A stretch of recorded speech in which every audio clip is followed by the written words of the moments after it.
You think dating is hard now. 2,000 years ago, love could get you killed.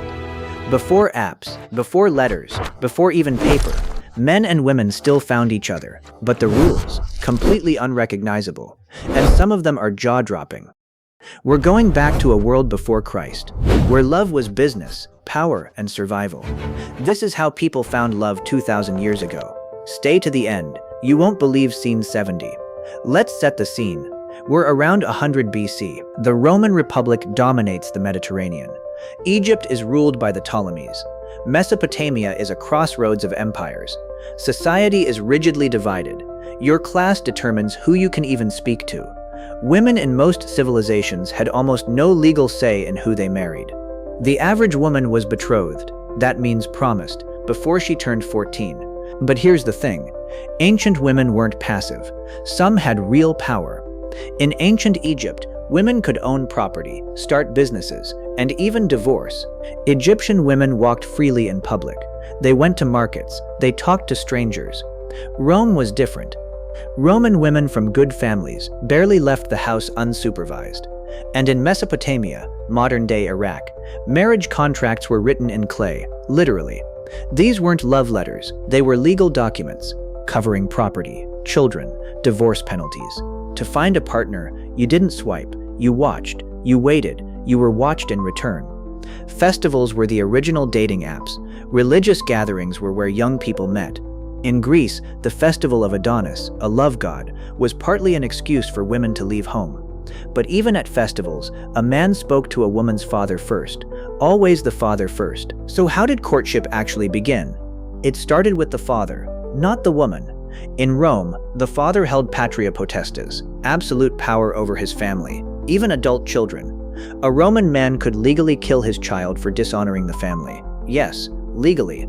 Now you understand why dating rules were followed very carefully.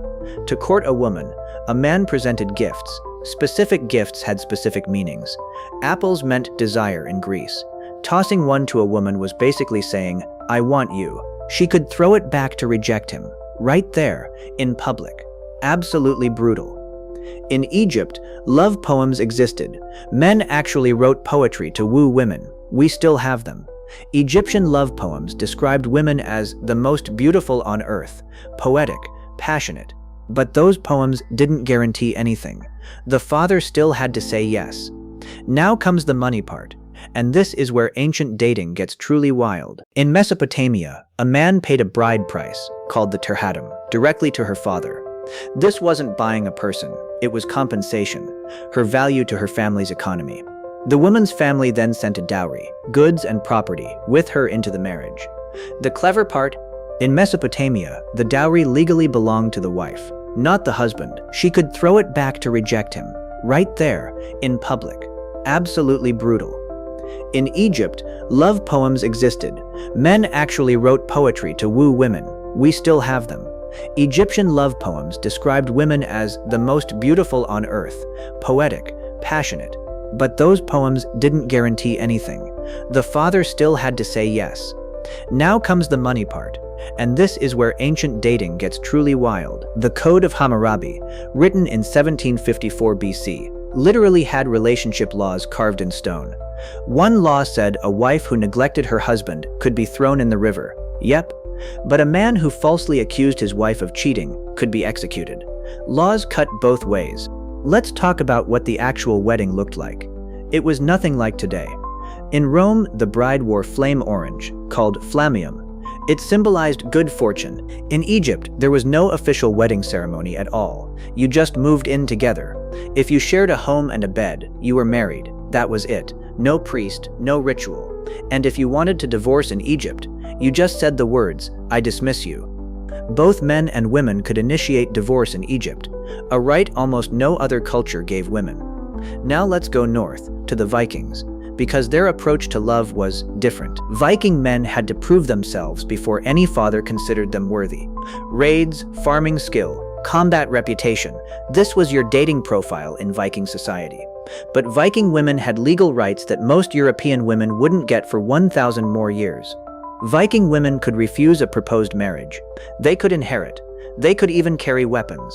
The engagement ring existed back then, but it was worn by both the man and the woman. In the biblical era, ancient Israel, betrothal was as legally binding as marriage itself. Breaking an engagement was treated like adultery. It could mean being stoned to death. The mohar, the groom's payment, demonstrated his ability to provide for her family. This is where it gets wild, because in some eras, there was no minimum age requirement. None. Here's the moment that changes everything.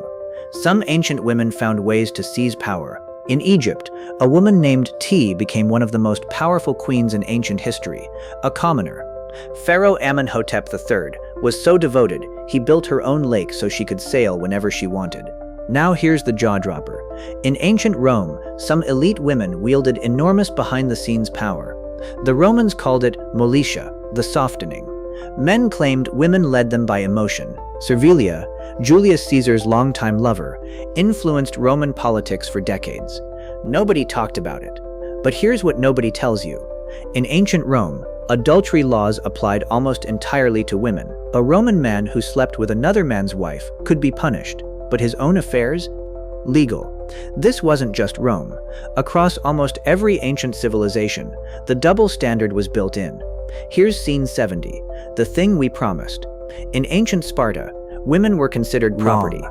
Spartan women exercised publicly, competed in sport, owned land, managed estates alone. Spartan husbands were often gone to war for years. Wives ran everything, total control. In Sparta, a husband who couldn't produce children might lend his wife to another man to try again. This was consensual, legally arranged, and the goal was always strong children for the state. Sparta showed that even ancient rules weren't universal. Every civilization made its own. In Mesopotamia, there was an astonishing law. If a woman became sick, her husband could take a second wife, but the original wife kept her position, kept her dowry. She remained in the house, senior wife. This was law, written law, clay tablet law. Everyone knew the rules. And one more thing. In ancient Greece, you could fall in love. It just didn't matter for marriage. Marriage was for alliance and heirs. Love, if it happened, was considered a bonus or a problem. So what changed? Everything, and almost nothing. We still pay for dates. We still judge partners by what they provide. We still call it love. We still want our parents to approve. We still perform for a potential partner's family. The wedding threshold, Carrie, still done. The engagement ring, still there, older than you think. What changed is consent, choice. The radical idea that love should come before the contract. Dating rules surprised you most? Drop it below and subscribe. Next time, Ancient Greece.